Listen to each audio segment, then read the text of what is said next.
വീട്ടിലേക്ക് ഒരാൾ വരുന്ന സമയത്ത് എല്ലാവരും ശ്രദ്ധിക്കണം. ഈ മക്കള്, പഠിക്കുന്ന കുട്ടികള്, യുവാക്കള്, അതുപോലെ തന്നെ ജോലി ചെയ്യുന്നവര്, ബിസിനസ് ചെയ്യുന്നവര്, കച്ചവടക്കാർ, എല്ലാവർക്കും ഒരേപോലെ ഉപകാരപ്പെടാൻ സാധ്യതയുള്ള ഒരു കാര്യമാണ്. അതായത് നമ്മൾ പുറത്തുനിന്ന് വരുന്ന സമയത്ത് കല്യാണം കഴിച്ചവരും കല്യാണം കഴിക്കാത്തവരൊക്കെ ഉണ്ടാവും. അപ്പൊ നമ്മൾ പുറത്തുനിന്ന് നമ്മുടെ ജോലിന്റെ തിരക്കിന്റെ ഇടയിൽ ഇങ്ങനെ വരുന്ന സമയത്ത് വീട്ടിലേക്ക് വന്നാൽ ഈ ചങ്ങാതിനെ 10 മാസം ഗർഭം ചുമന്ന പ്രിയപ്പെട്ട ഉമ്മ ആ വീട്ടിലുണ്ടാകും. കല്യാണം കഴിഞ്ഞ ആളാണെങ്കിൽ ഇദ്ദേഹത്തെ ഇഷ്ടപ്പെട്ട് ഇദ്ദേഹത്തിന്റെ കൂടെ പുഞ്ചിരിച്ച്, അതായത് ഞാൻ തമാശക്ക് പറയാറുണ്ട്, ആ പെണ്ണ് കാണാൻ വേണ്ടി ഈ പെണ്ണുങ്ങൾ നമ്മുടെ ചിരി കണ്ട് ഇഷ്ടപ്പെട്ട് ഈ ചിരി എന്നും ഉണ്ടാകും എന്ന് വിചാരിച്ച് പോകുന്നതാണ്. അത് നമ്മൾ പെണ്ണ് കാണാൻ വേണ്ടി പോകുമ്പോൾ പുഞ്ചിരിക്കൂലേ? ഇതിനാക്ക് ഞാൻ ചോദിക്കുമ്പോൾ ഇങ്ങനെ ആക്കാൻ പറഞ്ഞില്ല, അല്ലെങ്കിൽ ഇങ്ങനെ ആക്കണം എന്ന് പറഞ്ഞില്ല അല്ലേ? പെണ്ണ് കാണാൻ പോയപ്പോ പുഞ്ചിരിച്ച്. കല്യാണം കഴിഞ്ഞവർ കൈപ്പൊക്ക്. ആണുങ്ങൾ സ്വന്തമായി കല്യാണം കഴിഞ്ഞവരൊക്കെ. അല്ല, സ്വന്തമായി എന്ന് പറയാൻ ഒരു കാരണമുണ്ട്. ഞാൻ പണ്ടൊരിക്കൽ കോഴിക്കോട് ഈ പോലീസ് ഡിപ്പാർട്ട്മെന്റിലും അങ്ങനെ പല ഡിപ്പാർട്ട്മെന്റിലും നമ്മൾ ക്ലാസ് എടുക്കാറുണ്ട്. അപ്പൊ ഒരു തവണ കോഴിക്കോട് പോലീസ് ക്ലബ്ബിൽ ഓരോ ബാച്ചിനെ ഇങ്ങനെ ക്ലാസ് എടുത്തുകൊണ്ടിരിക്കുന്ന സമയത്ത് ഒരു ബാച്ചിൽ ക്ലാസ് എടുത്തപ്പോ റിലേഷൻഷിപ്പാണ് വിഷയം. അപ്പൊ ബന്ധങ്ങൾ മെച്ചപ്പെടുത്താനുള്ള ഒരു പോയിന്റ് ഇങ്ങനെ പറഞ്ഞ സമയത്ത് ഞാൻ പറഞ്ഞു, ഭാര്യയോട് കല്യാണം കഴിഞ്ഞതിന് ശേഷം ഐ ലവ് യു, എനിക്ക് നിന്നെ ഇഷ്ടമാണെടി എന്ന് പറഞ്ഞവർ ആരെങ്കിലും ഉണ്ടോന്ന് ചോദിച്ചു. അപ്പൊ ഒരു പോലീസുകാരന്റെ സംശയം, ഇത്രയും വിശാലതയുള്ള ആളുകൾ ഡിപ്പാർട്ട്മെന്റിലുണ്ട് എന്ന് എനിക്ക് അന്നാണ് മനസ്സിലായത്. കല്യാണം കഴിഞ്ഞതിന് ശേഷം ഭാര്യയോട് ഐ ലവ് യു പറഞ്ഞ ആരെങ്കിലും ഉണ്ടോ എന്നാ ചോദ്യം. അപ്പൊ പോലീസുകാരൻ ചോദിച്ചത് സ്വന്തം ഭാര്യയോടാണോ? അപ്പൊ തന്നെ പോലെ തന്റെ അയൽക്കാരിയെയും സ്നേഹിക്കണം, ഉള്ളത് ഇല്ലാത്ത, അങ്ങനെ കുറെ വിശാലമായ കാഴ്ചപ്പാടുകൾ ഉണ്ടല്ലോ. അപ്പൊ അതുകൊണ്ട് ശേഷമാണ് ഞാൻ സ്വന്തമായി എന്ന് ആഡ് ചെയ്യാൻ തുടങ്ങിയത്. അല്ല, ഞാൻ പറഞ്ഞു വന്നത് എന്താ വെച്ച് കഴിഞ്ഞാൽ, നമ്മൾ കല്യാണം കഴിക്കാൻ തയ്യാറായിട്ട് ഒരു പെണ്ണ് കാണാൻ പോകും. ഞാൻ പറഞ്ഞ സത്യം കേട്ടോ, ഞാനും അങ്ങനെ തന്നെ ആയിരുന്നു. പെണ്ണ് കാണാൻ പോകും. അപ്പൊ പെണ്ണ് കാണാൻ പോകുമ്പോൾ ഏറ്റവും സുന്ദരമായ മനോഹരമായ ഒരു ചിരിയാണ് നമ്മൾ ചിരിക്കുക, അല്ലെ? അങ്ങനെയല്ല ചിരിച്ചത്. ആ ചിരിയിൽ വീണവരാണ് ഇവരൊക്കെ. അതായത് ഈ ചിരിയൊക്കെ എന്നുണ്ടാകും എന്ന് വിചാരിച്ച് നമ്മുടെ കൂടെ ഇറങ്ങി വന്നവരാണ്. 2 ആഴ്ച കഴിഞ്ഞപ്പോഴല്ലേ സ്വഭാവം മാറിയത്. അത് നിങ്ങൾ വല്ലാതെ ചിരിക്കേണ്ട, നിങ്ങൾ ചിരിച്ചപ്പോൾ നമ്മളോ തന്നെ വിചാരിച്ചത് ഇതൊക്കെ എന്നുണ്ടാവും നമ്മളും വിചാരിച്ചിരുന്നു. ഞാൻ പറഞ്ഞു വന്ന പോയിന്റ്, അപ്പൊ പുറത്തുനിന്ന് വരുന്ന സമയത്ത് ഈ ചങ്ങാതി ജോലിന്റെ അല്ലെങ്കിൽ ബിസിനസിന്റെ ഇടയിൽ വീട്ടിലേക്ക് വരുമ്പോ ആ വീട്ടിൽ ഇദ്ദേഹത്തിന് 10 മാസം കൊണ്ട് നടന്ന് ജന്മം കൊടുത്ത പ്രിയപ്പെട്ട ഉമ്മയുണ്ട്. ആ ഉമ്മയുടെ അടുത്ത് പോയി ഒരു 10 മിനിറ്റ് 5 മിനിറ്റ് ഒന്ന് സംസാരിക്കാൻ, ഒരുപക്ഷെ എന്തെങ്കിലുമൊക്കെ രോഗങ്ങളൊക്കെ ഉള്ള ഉമ്മയാണെങ്കിൽ ആ ഉമ്മാന്റെ കൈയും കാലൊക്കെ ഒന്ന് തടവി കൊടുത്ത്, ഉമ്മാന്റെ നെറ്റിയിൽ ഒരു ചുംബനൊക്കെ കൊടുത്ത്, കൈയൊക്കെ ഒന്ന് പിടിച്ച്, എന്താണ് ഉമ്മ നിങ്ങളെ വർത്തമാനം, ഭക്ഷണമൊക്കെ കഴിച്ചോ? ആ ഒരു ചോദ്യം മതി. യഥാർത്ഥത്തിൽ ജെറിയാട്രിക്സ് എന്ന് പറയുന്ന ഒരു പഠനശാഖയുണ്ട്. പല ആളുകൾക്കും അറിയുമായിരിക്കും, MSW ഒക്കെ പഠിച്ച ആളുകൾക്ക് പ്രത്യേകിച്ച് അറിയും. ഈ ജെറിയാട്രിക്സ് എന്ന് പറഞ്ഞാൽ പ്രായമുള്ള ആളുകളെ കുറിച്ചുള്ള പ്രത്യേകമായ പഠനമാണ് ജെറിയാട്രി. ഈ ജെറിയാട്രിക്സിൽ ഒരുപാട് സ്റ്റഡീസ് ഉണ്ട്. അതിന്റെ സൈക്കോളജി പഠനത്തിൽ പറയുന്നത് പ്രായമുള്ള ആളുകൾക്ക് രോഗം കൂടുവാനുള്ള കാരണം മറ്റുള്ളവരിൽ നിന്ന് നേരിടുന്ന അവഗണനയാണ് എന്നാണ്. അതായത് പ്രായമുള്ള ഒരാളുണ്ടെങ്കിൽ ആ ആളെ നമ്മൾ അത് മൂലക്ക് ഇരുന്നോട്ടെ, വല്യാപ്പാനെ കൊണ്ട് അല്ലെങ്കിൽ വല്യമ്മാനെ കൊണ്ട് എന്നും ഇടങ്ങാറ് തന്നെ ഓരോ ചുമ വന്നിട്ട് അല്ലെങ്കിൽ മൂത്രമൊഴിച്ചിട്ട് ഇടങ്ങേറാക്കിയിട്ട് മനുഷ്യന്റെ നല്ല 1.5 കോടി രൂപന്റെ വീടുണ്ടാക്കിയിട്ട് ആ വീടാകെ മൂത്രമൊഴിച്ച് ഇടങ്ങേറാക്കി വെച്ചു എന്ന രീതിയിലുള്ള നേരിട്ട് പറയണമെന്നൊന്നുമില്ല. അത് ആ പെരുമാറ്റത്തിൽ നിന്ന് മനസ്സിലാകും. ആ രീതിയിൽ പെരുമാറ്റം കിട്ടുന്ന പ്രായമുള്ള ആളുടെ ഇമ്മ്യൂൺ സിസ്റ്റം, അതുപോലെ തന്നെ ബോഡി റെസിസ്റ്റൻസ് കപ്പാസിറ്റി, ഇതൊക്കെ വളരെ വേഗം വീക്കാവുകയും ആ ആള് വളരെ പെട്ടെന്ന് രോഗിയാവുകയും ചിലപ്പോ കാര്യമായ അവഗണന നേരിട്ടാൽ അന്ന് തന്നെ ആ രാത്രി ഹോസ്പിറ്റലിൽ കൊണ്ടുപോയി അഡ്മിറ്റ് ചെയ്യേണ്ടിയും വരും. ഞാൻ പറഞ്ഞു വന്നത്, അപ്പൊ ഈ പ്രായമുള്ള ഉമ്മ, പ്രായം ഉണ്ടാവട്ടെ ഇല്ലാതിരിക്കട്ടെ, നമ്മുടെ പ്രിയപ്പെട്ട ഉമ്മ അതുപോലെ തന്നെ വല്യമ്മക്ക് ഉണ്ടെങ്കിൽ അത്. ഇനി കല്യാണം കഴിച്ച ആളാണെങ്കിൽ നിങ്ങൾ സങ്കല്പിച്ച് നോക്ക്, എന്നെ സ്നേഹിച്ച് എന്റെ കൂടെ ഇറങ്ങി വന്ന എന്റെ പ്രിയപ്പെട്ട ഭാര്യ എന്നെ കാത്തിരിക്കുന്നുണ്ട്. അപ്പൊ ഞാൻ ഈ ഉമ്മാനെ നോക്കുന്നില്ല, ഭാര്യനെ നോക്കുന്നില്ല, എന്റെ പ്രിയപ്പെട്ട, എന്റെ രക്തത്തിൽ ഉണ്ടായ എന്റെ പ്രിയപ്പെട്ട മക്കൾ, ആ മക്കളൊക്കെ അവിടെ കാത്തിരിക്കുന്നുണ്ടാവും. അതൊന്നും നോക്കാൻ സമയമില്ല. ഞാൻ വേഗം വരുന്നു, ഈ സാധനം എടുക്കുന്നു, ഓപ്പൺ ആക്കുന്നു. പിന്നെ 1 മണിക്കൂറോ 1.5 മണിക്കൂറോ 2 മണിക്കൂറോ 3 മണിക്കൂറോ, അപ്പൊ വിശപ്പും പ്രശ്നമല്ല, ഒന്നും പ്രശ്നമല്ല.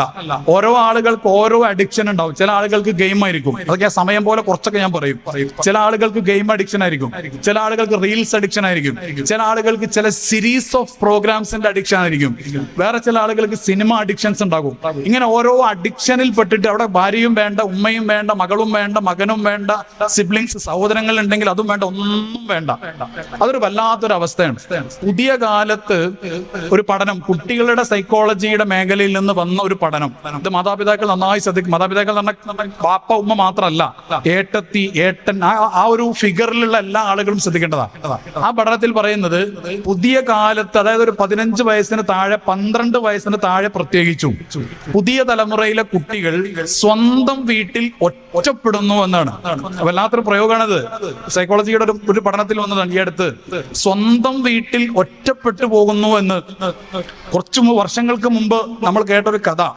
ആ കഥയിൽ പറയുന്നത് എങ്ങനെയാണ്, ഒരു ടീച്ചർ ആ ടീച്ചറുടെ ക്ലാസ്സിൽ പഠിക്കുന്ന കുട്ടികളോട് പറഞ്ഞു, മക്കളെ, നിങ്ങൾ ഭാവിയിൽ ആരാവാനാണ് ആഗ്രഹിക്കുന്നത്, അത് നിങ്ങൾ നാളെ വരുമ്പോൾ ഒരു കടലാസിൽ എഴുതിയിട്ട് എനിക്ക് തരണം. എന്നിട്ട് എന്തുകൊണ്ടാണ് നിങ്ങൾ ഡോക്ടർ ആവാൻ ആഗ്രഹിക്കുന്ന ആളാണെങ്കിൽ എന്തുകൊണ്ട് ഡോക്ടർ ആവാൻ ആഗ്രഹിക്കുന്നു അതും കൂടെ എഴുതിയിട്ട് എന്റെ അടുത്ത് തരണം. അങ്ങനെ എല്ലാ കുട്ടികളും എഴുതി. ടീച്ചർ ഇങ്ങനെ വായിച്ചു. അപ്പോൾ ഡോക്ടറും എഞ്ചിനീയറും IAS ജില്ലാ കളക്ടറും പോലീസ് ഉദ്യോഗസ്ഥനും അങ്ങനെ പലതും കുട്ടികൾ എഴുതി വെച്ചു. പക്ഷെ ഒരു കുട്ടി മാത്രം എഴുതി വെച്ചിരിക്കുന്നു, എനിക്ക് TV ആവണം, എനിക്ക് ടെലിവിഷൻ ആയാൽ മതി.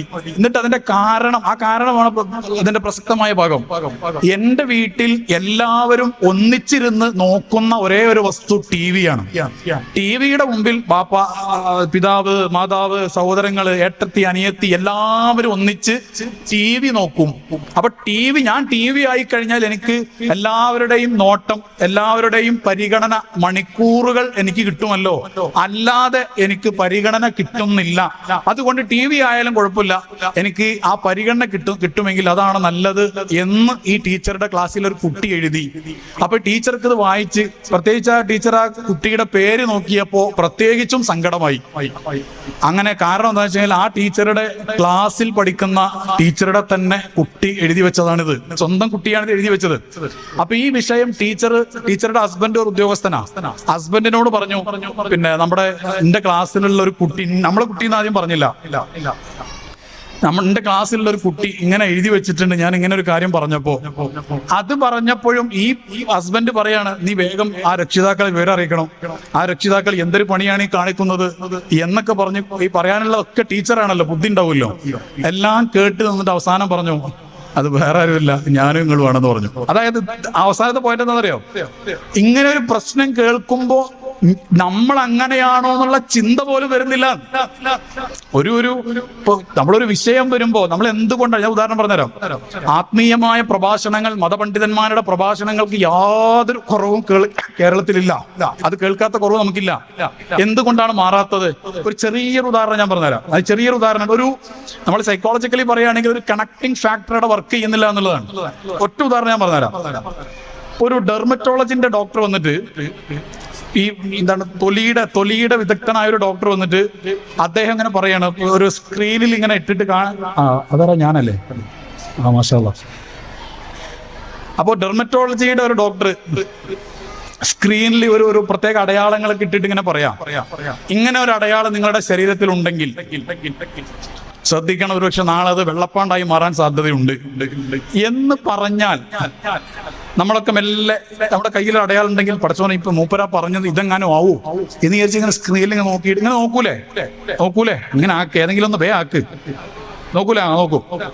ഇനി വേറെ ഡോക്ടർ, ഒരു കാർഡിയോളജിന്റെ ഡോക്ടർ വന്നിട്ട്, ഹൃദ്രോഗത്തിന്റെ ആള് വന്നിട്ട് പറയാണ്, ഇങ്ങനെ പെട്ടെന്ന് സ്റ്റെപ്പ് ഇറങ്ങുന്ന സമയത്ത് ഇടനെഞ്ചിന്റെ ഭാഗത്ത് നിന്നൊരു പ്രത്യേകമായ ഒരു ഫീലിംഗ് ഉണ്ടാവാറുണ്ടെങ്കിൽ ശ്രദ്ധിക്കണം, അത് നിങ്ങളുടെ ഹൃദയത്തിന്റെ കംപ്ലൈന്റ് തുടങ്ങാൻ. അപ്പോഴും നമ്മളിപ്പോ സ്റ്റെപ്പ് ഇറങ്ങുന്ന സമയത്ത് ഇതുവരെ പ്രശ്നമൊന്നും ഉണ്ടായിട്ടില്ല, എന്നാലും കഴിഞ്ഞ ദിവസം ഒരു വേദന ഉണ്ടായിരുന്നു, അത് ഇതെങ്ങാനും ആവോ എന്ന് എന്നെ ആ പോയിന്റുമായിട്ട് കണക്ട് ചെയ്യും. ആണോ അല്ലേ? പറ അല്ലേ?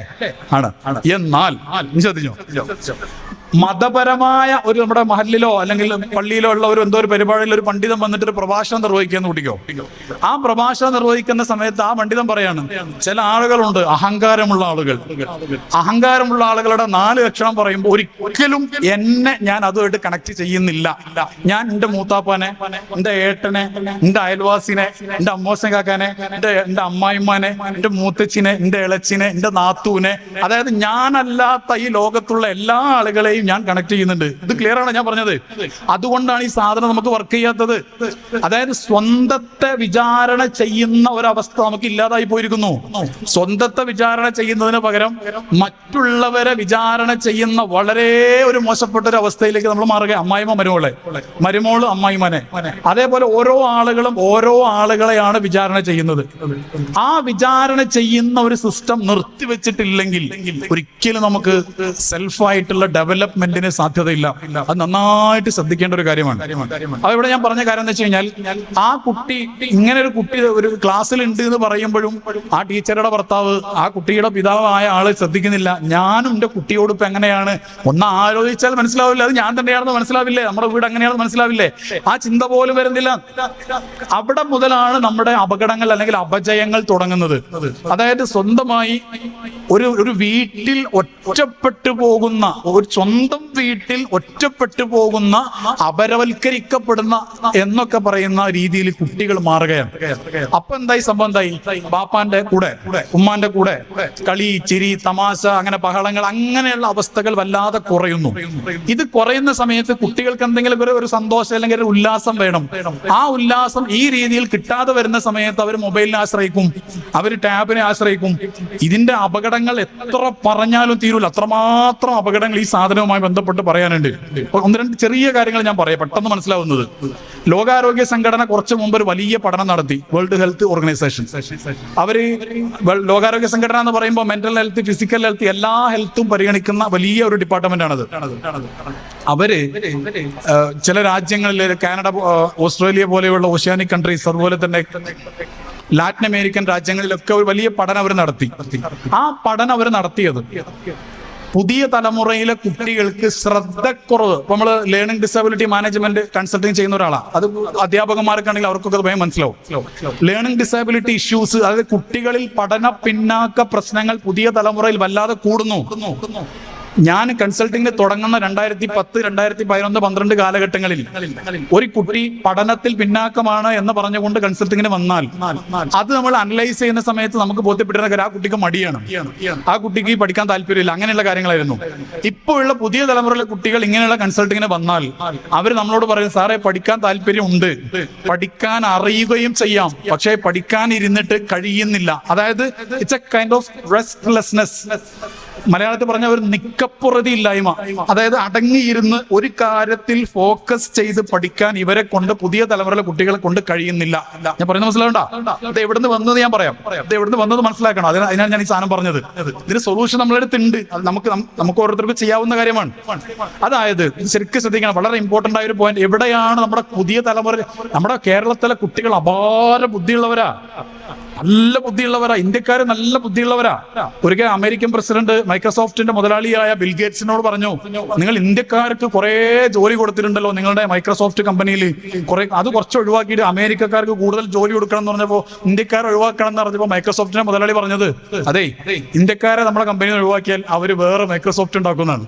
അത്രമാത്രം കപ്പാസിറ്റി ഉള്ളവരാ നമ്മുടെ ഇന്ത്യക്കാരെന്ന് പറയുമ്പോ കേരളത്തിൽ നല്ല സാക്ഷരരാണ് നമ്മൾ. പിന്നെ വേറൊരു പോയിന്റ് ഉണ്ട് അതില്. അഹങ്കാരം ഉണ്ടാക്കുന്ന സാക്ഷരതയെക്കാളും നല്ലത് ഞാനൊന്നും അല്ല എന്ന ചിന്ത ഉണ്ടാക്കുന്ന നിരക്ഷരതയാണ്. പുതിയ കാലത്ത് വിദ്യാഭ്യാസം കൂടിയതാണ് പല അഹങ്കാരങ്ങൾക്കും കാരണം. അഹങ്കാരം ഉണ്ടാക്കുന്നതാണ് സാക്ഷരതയെങ്കിൽ അതല്ല നല്ലത്, നിരക്ഷരതയാണ് നല്ലത്. ഉമ്മി എന്ന് പറഞ്ഞാൽ റസൂലുള്ളാഹിക്കൊന്നും അറിയില്ല എന്നല്ല അതിന്റെ അർത്ഥം, അത് നമുക്ക് അളക്കാൻ കഴിയില്ല എന്നതിന്റെ അർത്ഥം.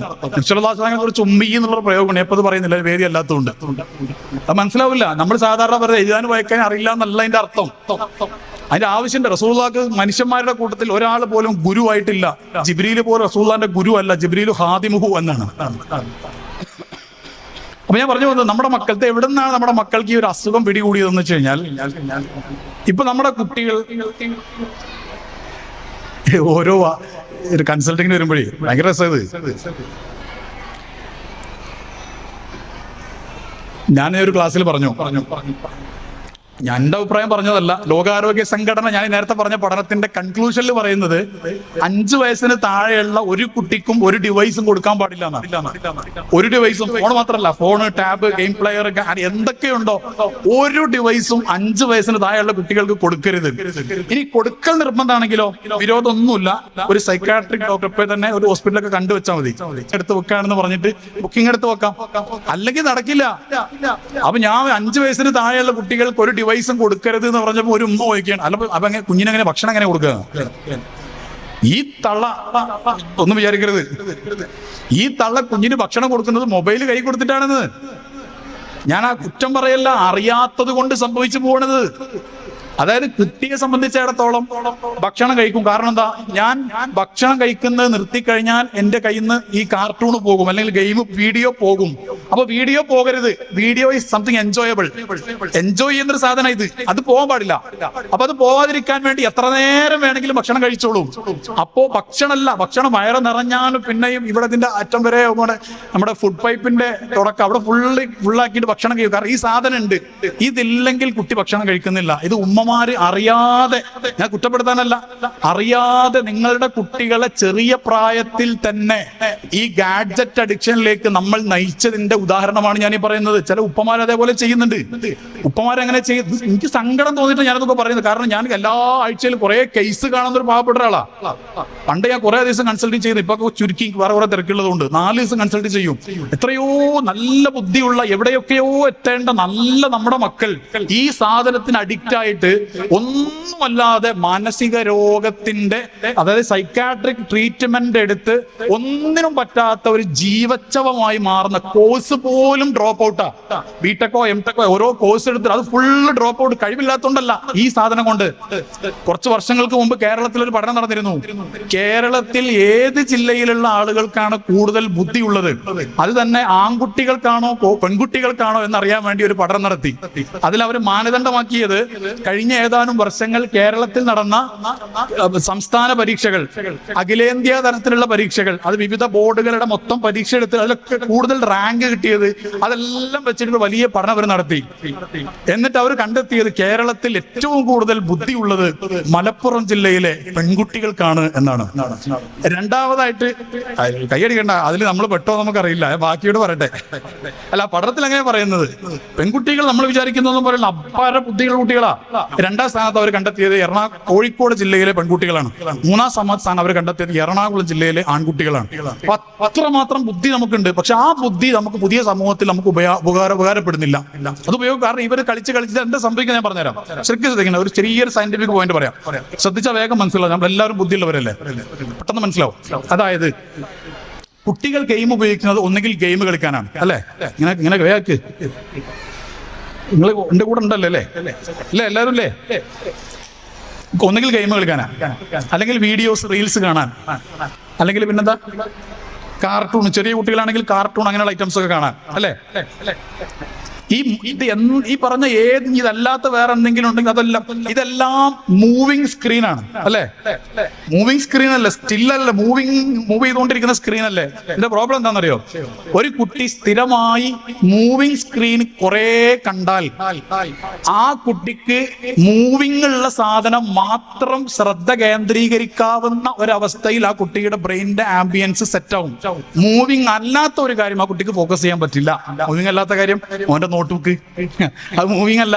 അവന്റെ ടെക്സ്റ്റ് ബുക്ക്, ടീച്ചർ ബോർഡിൽ എഴുതുന്ന കാര്യം, അത് മൂവിങ് അല്ല.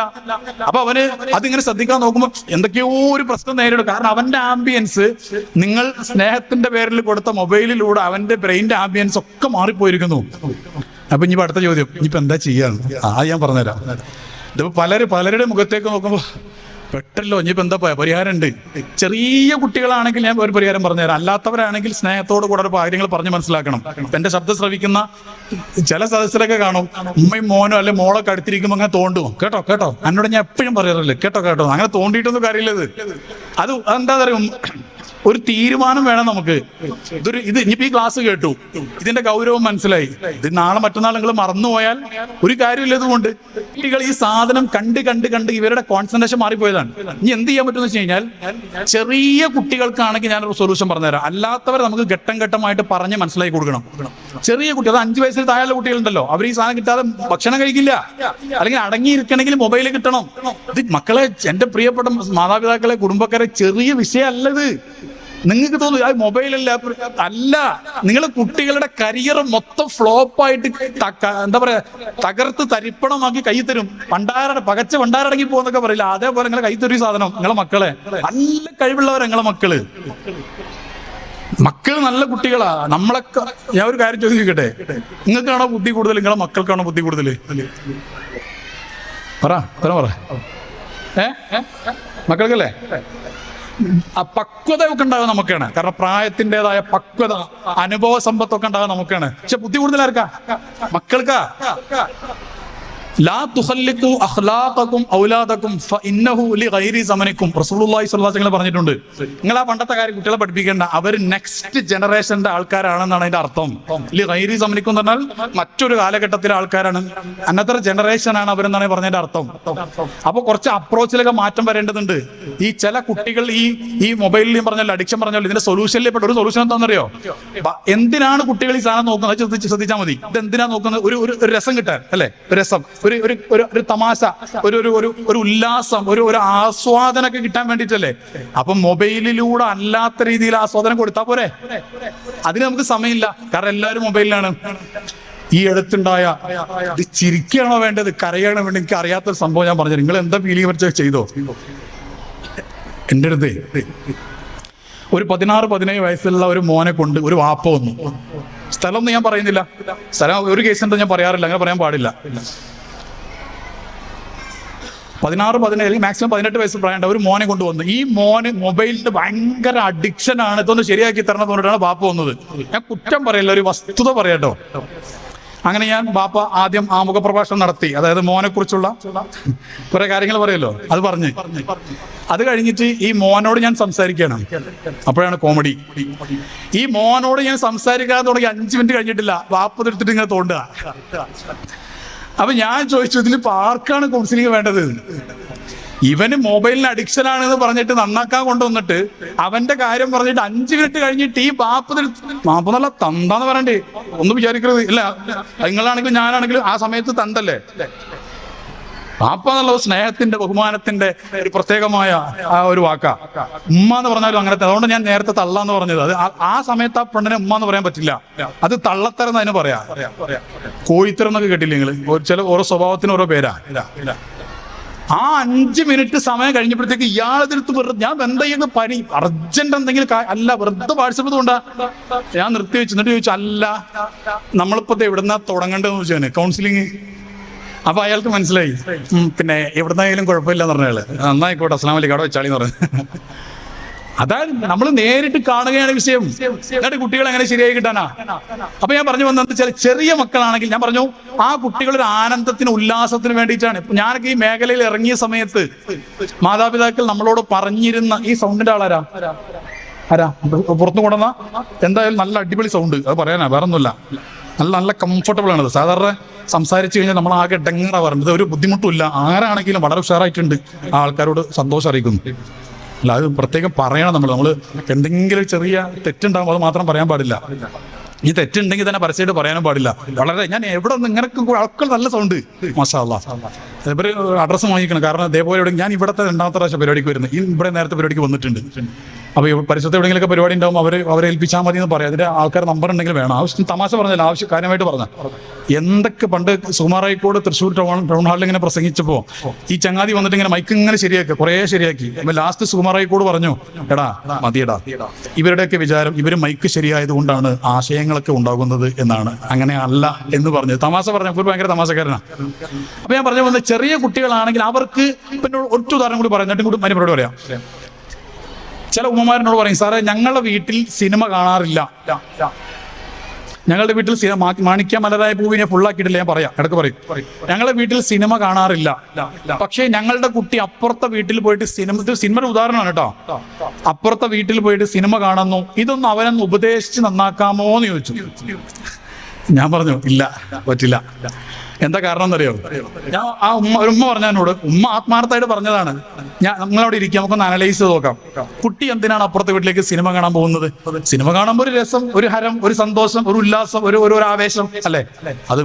അത് ഹലാലായ ആനന്ദം വീട്ടിലില്ലാത്തത് കൊണ്ടല്ലേ ഹറാമായ ആനന്ദം തേടി കുട്ടി അപ്പുറത്തേക്ക് പോകുന്നത്? മനസ്സിലാവേണ്ട പറയുന്നത്. മക്കളെ, വീട് എന്ന് പറഞ്ഞു കഴിഞ്ഞാൽ അതൊരു പ്രത്യേകമായ ഒരു ആംബിയൻസ് ആയിരിക്കണം.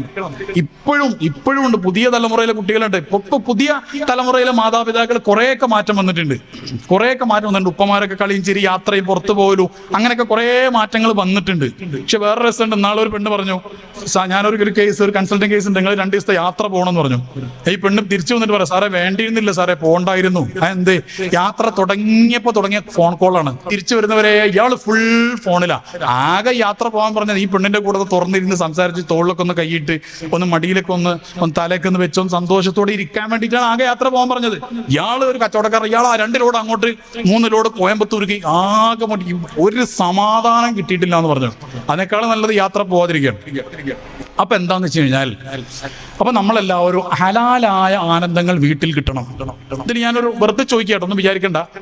കുട്ടികളെ പുറത്തൊക്കെ വെച്ചിട്ട് കുതിരക്കളി അല്ലെങ്കിൽ ആനക്കളി ഒക്കെ കളിക്കുന്നവരെന്ന് കൈപൊക്കി. സത്യം പറഞ്ഞ നിങ്ങൾ എല്ലാവരും കാണും, കൈപൊക്കെ ആണ് പെണ്ണൊക്കെ. കുട്ടികളെ പുറത്തൊക്കെ വെച്ചിട്ട് ആനക്കളി കുതിരക്കളി ഒക്കെ കളിക്കുന്നവര് ഉണ്ടോ? ആൾക്കാർ കുറവാ. അതെന്താ ഇല്ലാത്തത്? അല്ല, വേറെ കളി കളിക്കുന്നുണ്ടോ? ആ കളി മാത്രമല്ല, ഏത് കളിയും പറ്റും. ഞാൻ ഉദാഹരണം പറഞ്ഞതാ. ചിലപ്പോ നമ്മൾ ഉത്തരം പറയും സമയമില്ലാത്തതുകൊണ്ടാണെന്ന്, അല്ലേ?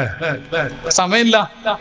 ഒരു ചോദ്യം ഉണ്ട്, എല്ലാവരുള്ള സഹസാരോട് ഞാൻ ചോദിക്കുന്നില്ല, എന്നാലും ഞാൻ ഒരു ഇൻഡയറക്റ്റ് ആയിട്ട് ചോദിക്കാം, ഇതിനൊന്നും സമയമില്ലെങ്കിൽ പിന്നെ ഇതിനൊക്കെ നിൽക്കേണ്ട ആവശ്യം ഉണ്ടായിരുന്നു? ഇത് ഉദ്ദേശം മനസ്സിലാക്കണേ, അതെന്നെ ഉദ്ദേശിച്ചു. മനസ്സിലായില്ലേ? ഇതിനൊന്നും സമയം, ഇതിന് വേണ്ടി ചെലവഴിക്കാൻ സമയം നൽകി പിന്നെ അതിന് നിൽക്കണമായിരുന്നോന്ന്. അത് അത്ര പബ്ലിക്കിൽ പറയാൻ പറ്റുള്ളൂ. അതിലപ്പുറമെങ്കിലും വിശദീകരിച്ചെങ്കിലും മനസ്സിലായിക്കോളാം. ബുദ്ധിയുള്ളവരല്ല നമ്മളെല്ലാവരും. ഞാൻ പറഞ്ഞത് മനസ്സിലായോ? പുതിയ തലമുറയിലെ കുട്ടികൾ ഗാഡ്ജറ്റ് അഡിക്ഷൻ വരാനുള്ള പ്രധാന കാരണം നമ്മളാണ്. നമ്മളറിയാം, ഞാനും നിങ്ങളും പാവങ്ങളാണ് നമ്മുടെ കുട്ടികൾ ചെയ്ത കുട്ടികൾ മാത്രമല്ല, കുട്ടികളുടെ ചില കാര്യങ്ങളുണ്ട്, ഞാൻ ശേഷം പറയാൻ പോവാണ്. മാതാപിതാക്കൾ, നമ്മുടെ കുട്ടികൾ നഷ്ടപ്പെട്ടു പോരുത്. എല്ലാം കൊണ്ടും കഴിവുള്ളവരാ നമ്മുടെ മക്കള്. അവരെവിടെയെങ്കിലൊക്കെ എത്തിക്കാണണം. എഞ്ചിനീയറോ ഡോക്ടറോ, ഇനി IAS കാരനോ അല്ല IPS കാരനോ അല്ലെങ്കിൽ പണ്ഡിതന്മാരോ ഹാഫിളീങ്ങളോ ഒക്കെ ആയിട്ട് നമ്മുടെ കുട്ടികൾ നമുക്ക് കിട്ടണം. അതിൽ നമുക്ക് നഷ്ടപ്പെട്ടു പോകരുത് എന്ന സങ്കടം കൊണ്ടാണ് ഞാൻ പറഞ്ഞത്. അപ്പോൾ ഹലാലായ ആനന്ദങ്ങൾ, കളികൾ, ചിരികൾ, തമാശകൾ എല്ലാം വീട്ടിലുണ്ടായാൽ മതി. പിന്നെ 5 വയസ്സിന് താഴെയുള്ള കുട്ടികൾ ഗാഡ്ജറ്റിന് അഡിക്റ്റായി പോയിട്ടുണ്ടെങ്കിൽ അവർക്ക് ചെയ്യാവുന്ന ഒരു കാര്യം, അവർക്ക് പുതിയ എന്തെങ്കിലും ടോയ്സ് വാങ്ങിച്ചു കൊടുക്കുക. അതായത് ഈ മൊബൈലിൽ നിന്ന് അവരുടെ ശ്രദ്ധ തെറ്റിക്കാൻ സഹായിക്കുന്ന പുതിയ എന്തെങ്കിലും ടോയ് വാങ്ങിച്ചു കൊടുക്കുക. ആ ടോയിൽ അവരുടെ ശ്രദ്ധ അങ്ങോട്ട് ഫോക്കസ് ചെയ്യണം. എന്നിട്ട് ഈ സാധനം എല്ലാം എടുത്തു വെക്കണം. ഒന്ന് കൊടുക്കാതെ ഇത് വലിച്ച് ഊരരുത്. കാരണം ഒരു ചെറിയ കുട്ടികൾ 100% ഇതിൽ ശ്രദ്ധ കേന്ദ്രീകരിച്ചിട്ടാണ് ഉണ്ടാവുക.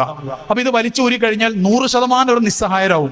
അപ്പൊ 100% അവർക്ക് സങ്കടം വരും, 100% അവർ കരയും. അപ്പൊ അതില്ലാതിരിക്കാൻ വേണ്ടി ഇതിങ്ങനെ ഊരുന്നതിന് മുമ്പ് വേറെ സാധനത്തിൽ ഫോക്കസ് ചെയ്തിട്ട് വേണം നമ്മുടെ കുട്ടികൾ അതിൽ നിന്ന് മാറ്റിക്കൊണ്ടുവരാനായിട്ട്. അതിനൊക്കെ മാതാപിതാക്കൾക്ക് സമയം കിട്ടണം.